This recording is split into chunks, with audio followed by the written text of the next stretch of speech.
4학년 1학기 국어활동 3단원 자세하게 살펴요. 만화를 보고 빈칸에 알맞은 낱말을 써봅시다. 남매 사이의 관계를 파악하는 것이 은근히 어려워. 그래? 어떤 점이? 예를 들면 이 낱말과 저 낱말이 뜻이 반대의 관계가 헷갈릴 때가 있어. 아하, 나도 그래.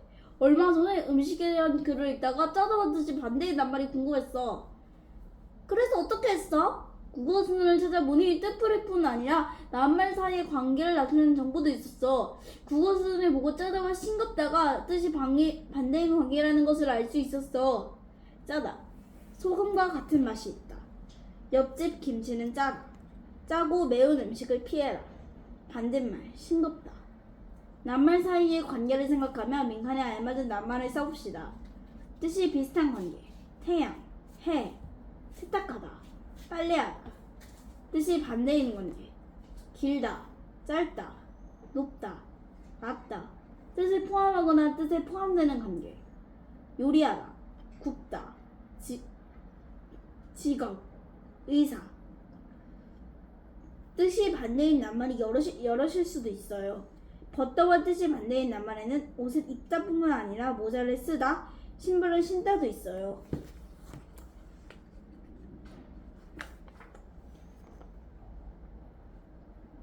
보고하는 글을 쓰는 방법과 그에 알맞은 내용을 찾아 선으로 이어봅시다.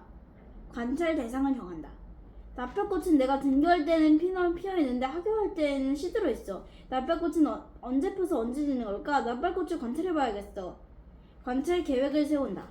꽃봉오리 상태의 나팔꽃을 하루 동안 시간대별로 관찰하고 그 모습을 사진으로 기록해두어야겠어. 관찰한 내용과 관련있는 자료를 수집한다. 나팔꽃이 매일까지 피고 지는가 인터넷에서 검색해봐야겠어. 보고하는 글을 쓸 때 주의할 점을 생각하면 빈칸에 알맞은 말을 써봅시다.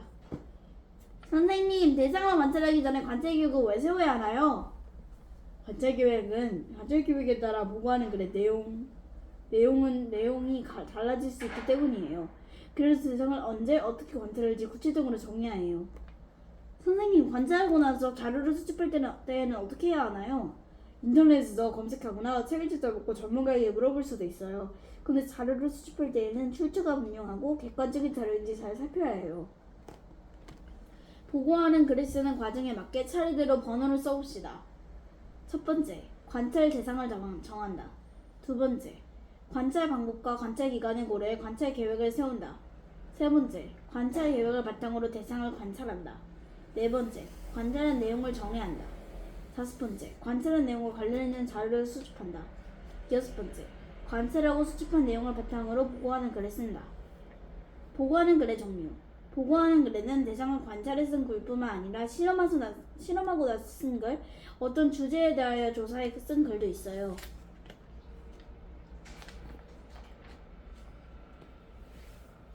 이야기를 읽어봅시다. 경태의 병아리. 글 김용세, 그림 김주경. 흐릿하는 하늘에 먹구름이 짙게 깔리더니 창밖이 어두워졌다. 5교시 수업이 시작되자마자 빗방울이 타닥타닥 창문을 두드렸다. 하루 종일 시동을 걸던 봄비가 창으로 운동장으로 그리고 아이들의 눈 속으로 달리기 시작했다. 지금부터 각자 교실에서 해보고 싶은 활동을 메모지에 적어서 칠판에 붙여볼까? 선생님 말씀을 듣고 아이들은 무엇을 하면 좋을지 곰곰이 생각하다가 저마다 하고 싶은 것을 메모지에 적기 시작했다. 잠시 후 칠판은 축구, 스마트폰 게임, 요리 등 아이들이 적은 메모지로 가득 찼다. 나는 병아리를 키워서 치킨 만들어 먹어야지. 경태가 입맛을 다시며 칠판 앞으로 나아갔다. 경태의 메모지에는 병아리 키우기라고 적혀 있었다. 이제 우리 반 모두가 함께하면 좋을 것 같은 활동에 스티커를 붙일 차례야. 아이들은 앞으로 나가서 각자 마음에 드는 활동에 스티커를 붙였다. 어디 볼까? 스티커 개수를 모두 헤아린 선생님이 신경 미소를 지었다. 우리 반이 함께할 행동은 병아리 키우기로 정해졌구나. 이왕이면 부화부터 시작하는 게 좋을 것 같은데. 우와, 부화부터 하면 더 재미있겠다. 아이들은 큰 소리로 환호했다. 좋아, 그럼 부화에 필요한 것과 병아리 기르는 방법을 주말 동안 알아보도록 하자. 네, 선생님. 병아리 정말 귀여울 것 같아. 빨리 부화시키고 싶어. 선생님의 말을 안직에 옮겨 적으며 아이들을 한껏 들뜬 얼굴로 제잘거렸다. 이왕이면 어차피 그렇게 할 바에는 이라는 뜻. 부화.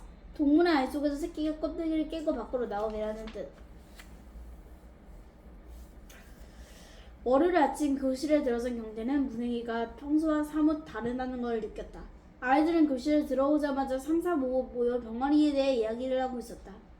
우리 할머니가 그러는데 병아리가 건강하게 태어나려면 민주가 주말 동안 시골에 계신 할머니가 들은 이야기를 풀어놓기 시작했다. 승진이도 큰 목소리로 병아리에 대해 떠들어댔다. 너희 병아리 안고가 수컷 구별하는 방법 알아? 호기심을 느낀 아이들이 승진이 쪽으로 몰려들었다. 어떻게 구별하는데? 도준이가 궁금하다는 표정으로 물었다. 병아리가 태어난 지 2~3일이 지나면 날개 끝 모양에 따라 구별할 수가 있는데 수컷은 날개 끝에 감춰진 깃털 길이가 비슷해서 가지런하고 암컷은 길고 짧은 게 반복되어 들쭉날쭉해. 그리고 머리 벽도. 아이들은 승진이의 병아리 이야기가 재미있어서 시간 가는 줄 모르고 듣고 있었다. 이야, 승진이네 병아리 박사네 박사. 정세 한 마리의 승진이 발명은 병아리 박사가 되었다. 그때 선생님이 커다란 택배 상자를 들고 들어왔다. 그게 뭐예요? 민주는 박스 안에 들어있는 것이 궁금해서 제일 먼저 앞으로 나갔다. 부화기야. 선생님이 박스에 테이프를 뜯어내며 말했다. 부화기. 달걀이나 물고기의 알 속에서 새끼가 껍데기를 깨고 밖으로 나올 수 있게 해주는 기구. 우와, 이렇게 큰 부화기라면 알도 여러 개 넣을 수 있겠네요? 그렇지. 우리만 모두가 유정란 하나씩 가져와도 다 넣을 수 있을걸? 아이들은 각자가 키우게 될 병아리를 생각하며 한껏 기대에 부풀었다. 오늘은 유정란의 부화기에 넣기로 한 날이다. 모두 유정란 준비 왔니? 네, 선생님! 아이들이 큰 소리로 대답했다. 하지만 그렇지 못한 아이도 몇 명 있었다. 혹시 유정란 못 가지고 온 사람? 연지발 성호 그리고 강우가 쪽박거리며 손을 들었다. 새 친구는 앞으로 나오거라. 앞으로 나온 아이들은 야단에 맞을까봐 심장이 호화만해졌다. 자, 이거 받아. 선생님이 아이들에게 긴 꼬리닭 유정란을 하나씩 나누어줬다. 고맙습니다, 선생님. 여름 대신 유정란을 받아든 아이들은 행복한 미소를 지으며 조심조심 걸어 들어갔다.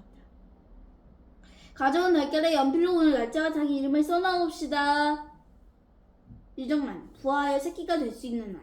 긴 꼬리닭, 닭이 하나, 꽁지가 매우 길고 아름답다. 가지런하다와 들쭉날쭉하다의 뜻은 어떤 관계일까요? 선생님은 부화기의 뚜껑을 열어 젖히며 말했다. 날짜와 이름을 모두 쓴 사람은 앞으로 가지고 오렴. 아이들은 자국걸음으로 달걀을 재고 나와 부화기 안에 조심조심 넣었다. 반 아이들의 머릿수대로 달걀을 넣었는데도 한 달도 남자 경태가 달걀 한 개를 더 꺼내어 부화기 빈자리에 넣었다. 경태는 마지막 달걀에 자기 이름이 아니라 김반봉 선생님이라고 적었다.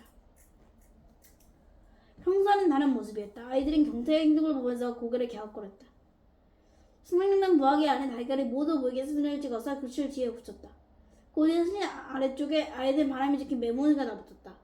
부화기 유정란을 넣은 날짜는 3월 21일이었다. 부한 병아리를 만나기까지는 20하루가 걸린다. 작업걸음, 한 발짝씩 조심스럽게 옮겨 디디는 걸음. 이제 하루만 지나면 부화기 속 병아리들이 세상 밖으로 나온다. 아이들은 쉬는 시간만 내면 부화기 옆에 옹기종기 모였다. 연지는 오늘도 평소처럼 일찍 급식을 먹고 교실로 올라갔다. 그러고는 부화기 옆 의자에 앉아 달걀들을 물끄러미 바라보았다. 병아리 부화 수업이 시작한 후로 부화기를 들여다보는 시간이 가장 행복했다. 선생님도 그런 연지의 마음을 알았는지 연지에게 부화기를 관리하는 당번을 맡겼다. 삐삐, 부화기에서 물이 부족하다는 시동음이 울렸다. 연지는 부화기의 물 주입구에 조심조심 물을 부었다. 물 주입구 마귀를 잡고 물병을 막 내려놓으려고 할 때였다. 삐약삐약! 느닷없이 병아리 소리가 들려왔다. 연지는 순간 귀를 의심했다. 아직 이틀이나 남았는데 벌써 병아리가 나올 리가 없다고 생각했기 때문이다. 내가 부화기에서 난 소리를 잘못 들었나? 야! 연지는 또다시 들리는 병아리 소리에 놀라 하마터면 뒤로 넘어질 뻔했다. 분명히 병아리 소리야. 연지는 조심스레 부화기 뚜껑을 열고 달걀들을 살펴보았다. 경태 달걀이 깨진 부분에서 노란 주둥이가 살짝 나왔다가 들어가는 게 보였다. 그때 경태가 교실 뒷문을 열고 들어갔다. 연지는 경태에게 자기가 본 것을 말해주고 싶었다. 그래서 어렵게 용기를 냈다. 경태야! 작년이 된 이후로 연지가 경태 이름을 부른 것은 처음이었다. 경태는 아무런 대꾸도 하지 않았다. 다시 경태를 부르는 게 쉽지 않았지만 병아리가 나오려고 한다는 걸 꼭 알려주고 싶었다. 경태야, 병아리가 뭐 병아리? 경태는 병아리라는 말에 화들짝 놀며 부화기 앞으로 달려갔다. 내 병아리가 나오는가 봐. 저 정말? 경태는 부화기 안을 들여다보았다.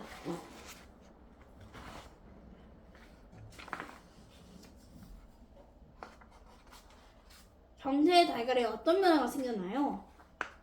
조금 전에 부리로 껍데기를 톡톡 쪼아주는 걸 내가 봤어. 그리고 달걀 속에서 삐약하고 소리도 내더라. 얼마나 신기한지 몰라. 경태와 말이 트기자 연지 자신도 놀랄 정도로 말이 술술 잘 나왔다. 달걀 속에서 소리가 났다고? 경태는 귀를 쫑긋 세우고 깨진 유정란을 자세히 들여다보았다. 삐약삐약! 쟤 진짜래? 병아리가 소리를 냈어! 경태는 스승이 나오려고 힘을 내는 병아리를 알아보며 어쩔 줄을 몰라 했다. 무슨 일이야? 병아리라도 나왔냐? 교실로 들어오던 아이들이 경태와 연지를 보며 물었다. 곧이어 선생님도 들어와 부하기로 다가왔다. 어디 보자. 선생님은 경태의 달걀을 살폈다. 오, 이제 나오기 시작하려나 보다. 이틀이나 빠르게 나오다니. 경태 속이 타는 줄 알고 쟤 먼저 나오려나 보네. 선생님 말씀에 경태가 살짝 웃었다. 선생님, 제 달걀도 봐주세요. 성고가 걱정 가득한 눈으로 말했다. 성호의 달걀은 일작 엄란 때 상태가 좋지 않았던 달걀 4개 중에서 유일하게 살아남았다. 선생님은 성호의 달걀을 들고 불빛에 비추었다. 검란, 아래 불빛이나 햇빛에 비추어 부하가 잘 되는지를 조사하는 일. 공기주머니 부분을 뺀 다른 것이 모두 검게 보이는 걸로 봐서 부하가 잘 되고 있는 것 같구나. 그제 성우의 얼굴에 화색이 돌았다. 선생님이 성우의 달걀을 부하기에 넣으려고 뚜껑을 얼었을 때였다. 삐약! 달걀 속에서 소리가 났다. 선생님은 손끝으로 병아리 소리에 진동까지 느낄 수 있었다. 선생님, 달걀 속에서 소리가 난 거 맞죠? 그래, 정말 신기하구나. 이렇게 깨지지도 않은 알 속에서 소리까지 낼 줄이야. 허허허. 선생님이 너트러 웃음을 터뜨렸다. 경태는 집에 안 가니? 병아리가 나오면 갈래요. 경태는 병아리가 나오는 것을 보고 싶어서 아이들이 모두 돌아간 뒤에도 교실에 남았다. 병아리 모두 나오지 않을 수도 있어. 선생님이 대신 지키고 있을게. 저도 병아리가 나오는 모습을 꼭 보고 싶어요. 선생님이 휴대폰을 꺼내 경태 아빠에게 전화를 걸었다. 한참을 통화하고 난 선생님은 짜장면을 2그릇 시켰다. 아빠가 9시 오신다니까 너도 그때는 집에 가야 해. 알겠지? 공기주머니. 새의 가슴과 배에 있어 허파와 통하는 얇은 막의 주머니. 화색, 얼굴에 드러내는 온화하고 환한 빛. 네, 선생님. 선생님과 경찰이 병아리가 나오면 목에 사료를 지퍼백에 나눠 담았다. 그리고 바닥에 깔 배변 매트도 준비해 놓았다. 짜장면 왔습니다. 선생님과 경태가 짜장면 그릇을 말끔히 비울 때까지 부엌에 안 유정란들은 아무 변화가 없었다. 경태는 선생님을 도와 부지런히 캠코더를 설치했다. 병아리가 나오는 장면을 놓치고 싶지 않았다. 고단했는지 어느새 선생님은 새우등을 한지 꼬박꼬박 졸기 시작했다. 얼마나 지났을까? 삐약삐약! 경태 병아리가 부리로 하얀 난간막을 스치게 쪼아대며 소리를 냈다. 선생님, 병아리가 나오려나 봐요. 껍데기를 깨고 있어요. 경태가 선생님을 깨우며 소리쳤다. 어이쿠, 네 맞아, 이거 나오겠구나. 선생님은 재빨리 캠코더의 녹화 버튼을 눌렀다. 톡톡. 경태의 병아리가 쪼아낸 달걀 껍데기가 부스러지며 바닥으로 떨어졌다. 달걀 밑부분으로 둥글게 금이한 것을 보니 꼭 병아리가 나올 모양이었다. 병아리는 쪼아대는 것을 멈추고 머리와 다리로 힘껏 달걀 껍데기를 밀기 시작했다. 하지만 껍데기 안쪽 난간막이 쉽게 찢어지지 않았다. 캠코더, 영상을 촬영하는 기계, 난강막, 아래 껍데기 안에 있는 얇은 막. 병아리는 포기하지 않고 계속 힘을 냈다. 퍽! 병아리가 날카로운 말톱으로 난간막을 찍는 소리가 들렸다.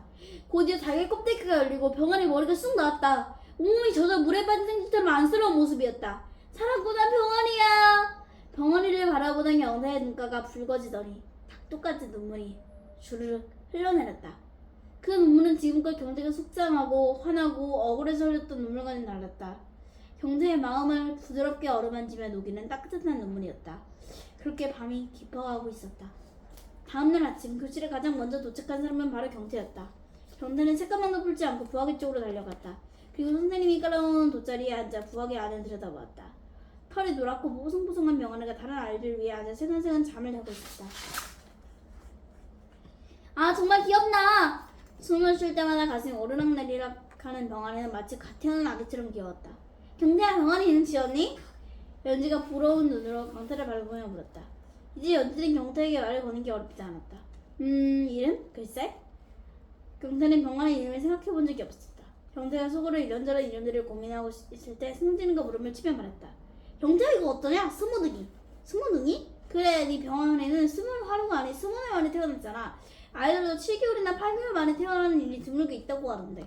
승진이 말은 그럴싸했다. 좋아, 이제부터 네 병아리 이름은 스무둥이다. 경태는 가슴이 벅차올랐다. 유전하는 관찰하기 전과 후에 경태의 마음은 어떻게 변했나요? 처음에는 병아리를 키워서 치킨을 먹겠다는 생각을 했지만 나중에는 병아리가 너무 귀여워서 어쩔 줄 몰라 했다. 대상을 관찰할 때에는 어떤 점에 주의해야 될까요? 대상을 너무 많이 만지면 안 된다. 대상을 죽이면 안 된다. 우리 주변의 대상을 관찰하면 어떤 점이 좋을까요? 그 대상에 대해 더 알 수 있다.